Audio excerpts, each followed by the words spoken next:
morning, everyone, and welcome to another live edition of Wealth Building Wednesday. Wealth Building Wednesday is just another way for us, TRHT Selma, to connect to the community and to connect to each other. Selma, Dallas County, the Black Belt of Alabama. This is our opportunity to build wealth.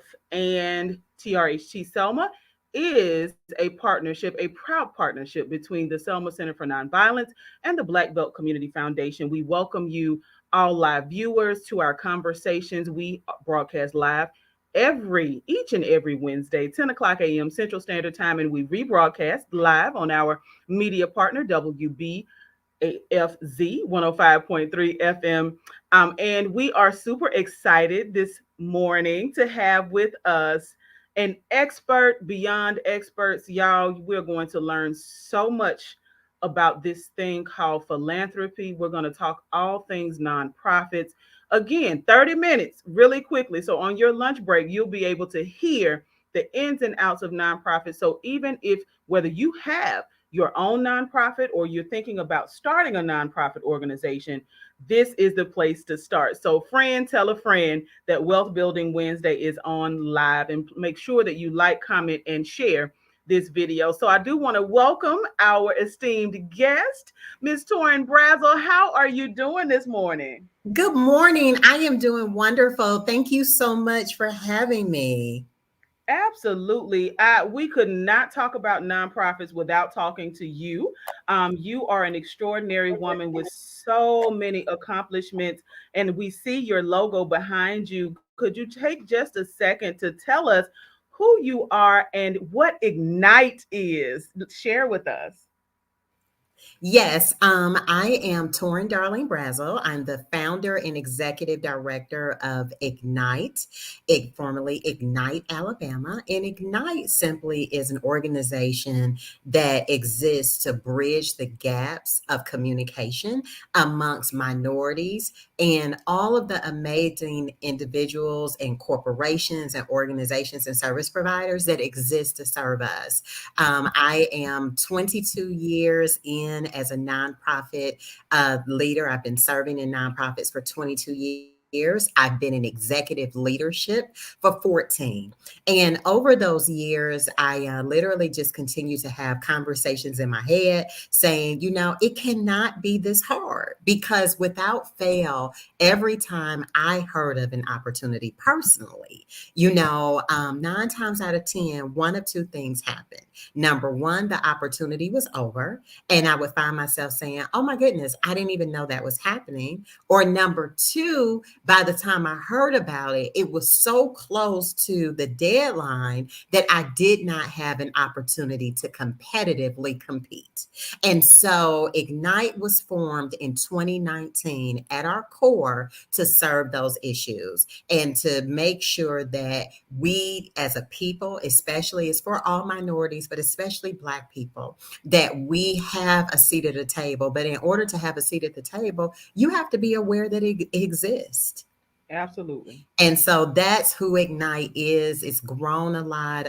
I see that you guys are actually funded by the W.K. Kellogg Foundation. We too also wrote a grant and competed and was awarded a seed grant. And I will share more about that. But for those of you guys that are listening, make sure you go ahead, if you haven't, friend, tell a friend to get on, because you're looking and you're listening to someone that literally put together a proposal for a national foundation, was able to get them to have a conversation with me, and then to actually even turn around and fund the project at $600,000. And when I got started talking to them and having the conversations, I wasn't even a 501c3 yet. All right. Now that says something. So listen, if you are tuned in and watching Wealth Building Wednesday with us, you better, like she said, tell a friend to tell a friend. If you in nonprofits, let's jump into the questions, because people have a lot of ideas about what a nonprofit actually is categorized as. So what actually is a nonprofit? Because if folks have friends who are either in leadership, sitting on boards of directors for nonprofit organizations, may even be thinking about forming nonprofits. What is a nonprofit organization?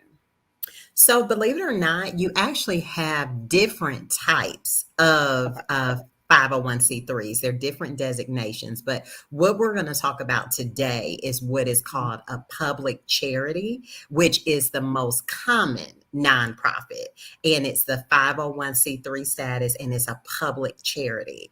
And this is basically a nonprofit. And this is something I want you guys to know. Executive directors and founders typically come up with the idea, corral everyone, get the partners in, and you one of the things you have to do is to build a board of directors.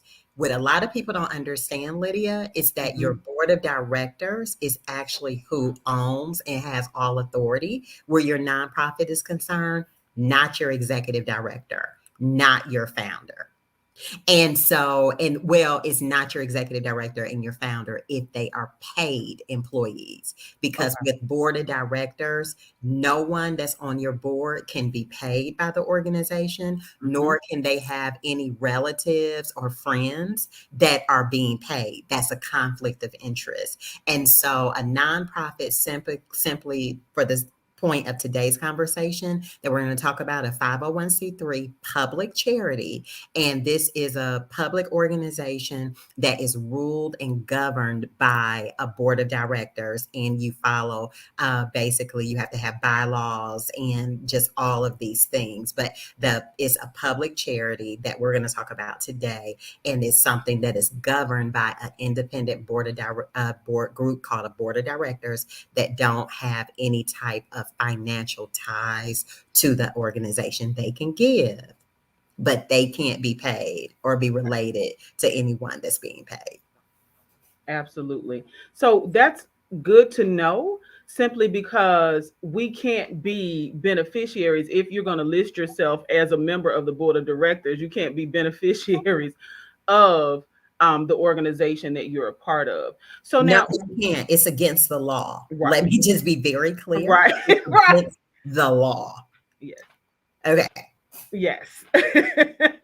So now, why though are nonprofit organizations important to our community? Nonprofits are, in my opinion, are very important because we are the hands and the feet. We are the ones that exist to help the least of these. I am a Christian, and I just believe that you really should treat others the way you want to be treated. And so we have the flexibility, we have the mission, we have the purpose to do what, say, maybe for profits Mhm. do not, that they don't exist for that. And so we're able to do with for profits and corporations and things of that nature. Simply, they may have a desire to do, but their Mhm. structure is not created for that. And so nonprofits, we fill that gap and void to take care of our local communities. So now, there are a lot of nonprofits that have emerged over the last year or so to do just what you described, saying that, oh, look, she covered her face, yeah. So because of COVID, we've had a rapid response, to because people do seem to have a desire to be just what you said, the feet on the ground, the people, the boots on the ground who are serving the interests of the people.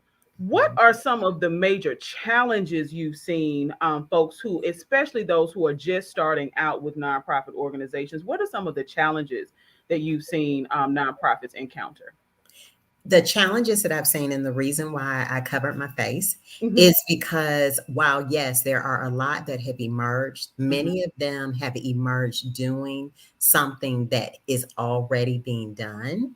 And so Mm. that's what's called a duplication of effort. Okay. And so, whenever you duplicate an effort, even though you have this new, bright, amazing idea, and you're going to jump out and you're going to be the change that you need to see in your community, and you get the 501c3, you do all of that, then you start trying to get donations and you Mhm. start getting denied. The reason why you're getting denied is because while it's a new and great and bright idea to you, To that philanthropic leader that you've actually submitted that request to, you're asking them to fund something that they've been writing a check for the last 3 years. Wow.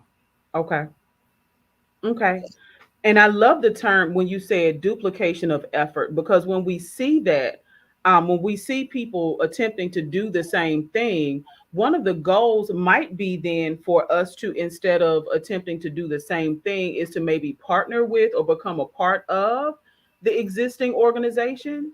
Absolutely. Okay. Definitely to partner. What I would encourage you guys to do is to literally, number one, and I have, Lydia, a nonprofit success tip guide that I've put together that I'll share with you for your listening audience and your viewing audience. Mhm. And literally, is everything that I've learned in the last 22 years and the things that I learned that positioned me to be able to get a $600,000 seed grant from a Yes. national foundation. I literally have laid it all out in there. And the number one thing and question you have to ask yourself Mhm. is, why are you doing this? Mm, Is it something that you were really, that God really called you to do? And if mm, it is, then yes, I want you to move forward. But if it's not, if someone has convinced you that getting a 501c3 is just an easy way to get some money, right? Oh yeah, Lydia, that's why I cover my face, because yes.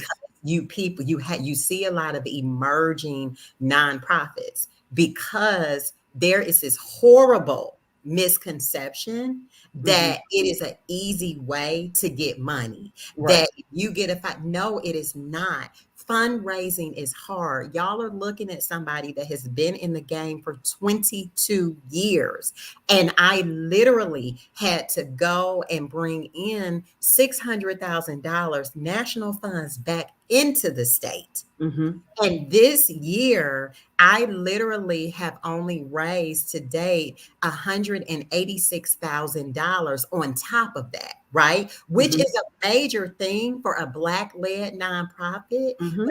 I literally saw on social media yesterday where a white led nonprofit that hasn't even started yet, just have a great idea, Hmm. literally received a $200,000 donation, seed donation from a local corporation that I've been trying to get $10,000 from since January and haven't got Wow. it yet.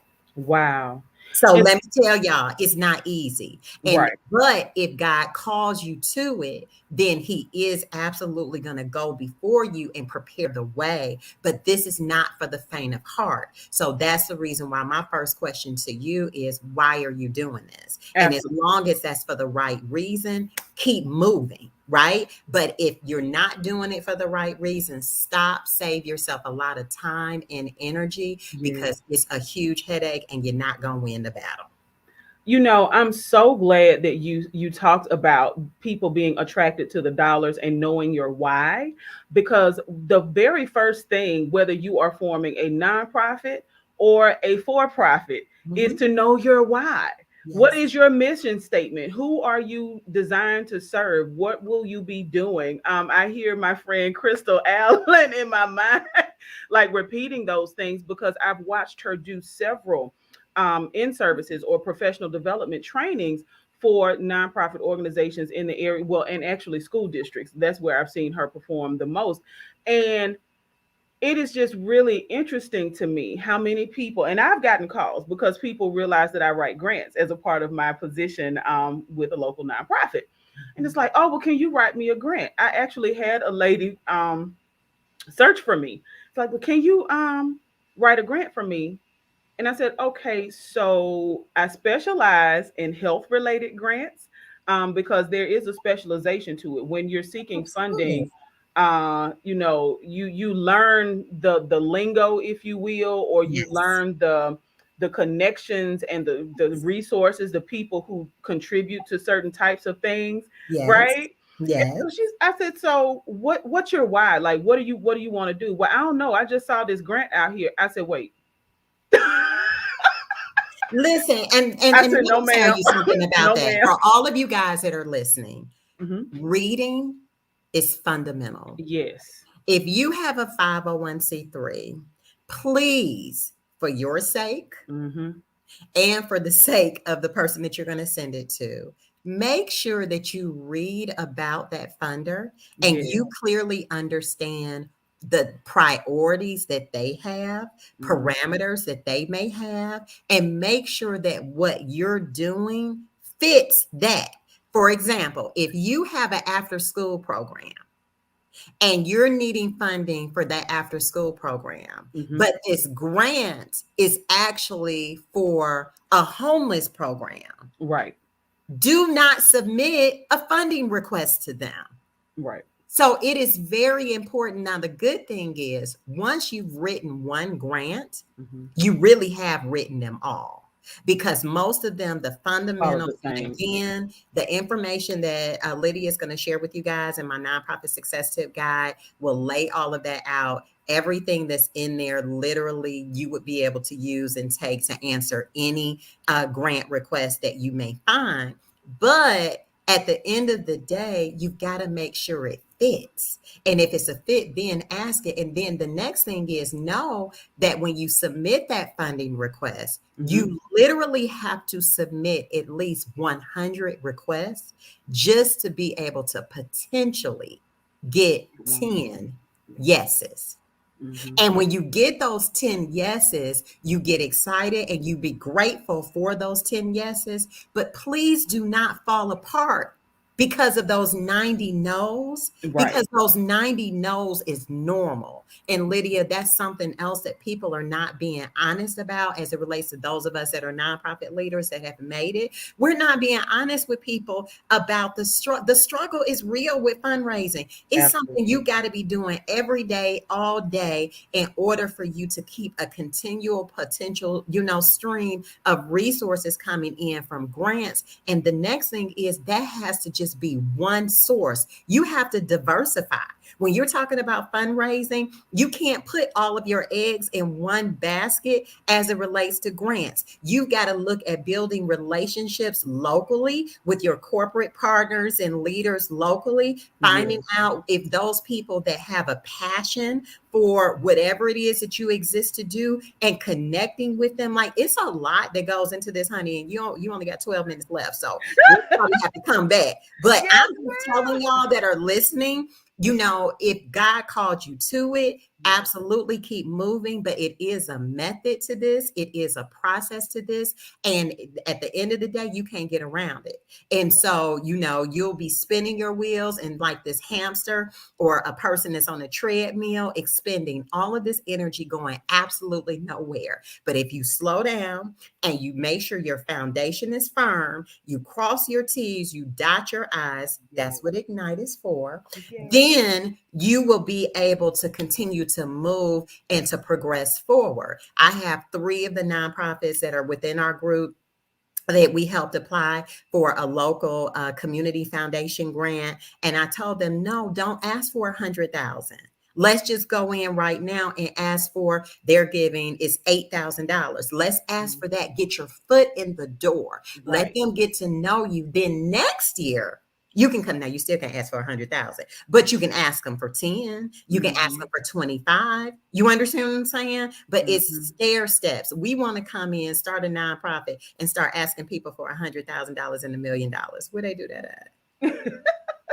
Well, and what you just said around the fundraising piece, making sure that we're not shaping our mission according to the dollars that are available, right? So, like you said, with if you have an after school program and you see dollars that are dedicated to building, say like a homeless shelter or something like that, a shelter for people who are unstably housed, then maybe you could check a couple of those boxes, but why reshape your whole organization or try to fit within the box of the funder as opposed to actually seeking out funds that match what you're doing? Because what you'll end up doing is, and I've seen it happen, and I know you have seen it happen in your years of experience, watching organizations just start shooting off and doing all sorts of things, and They now you call become it everybody's mission. answer. They call it mission creep.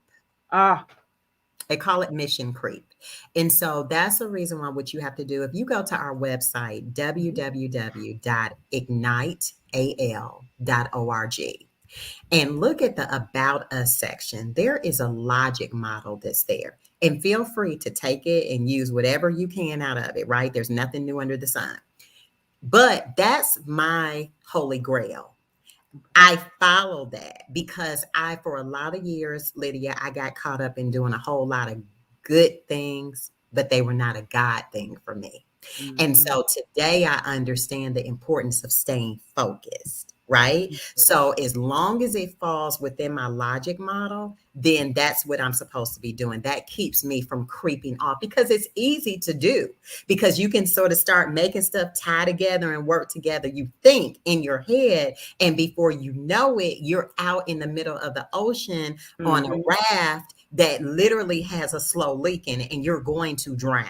So, Mm-hmm. and that's another reason why it's so important for you to have a strong board of directors and then also an advisory council, because those are folks that help you. But I want to, because we only have a few minutes left, Yes. and I know you had quite a few questions, so let's just sort of fire away.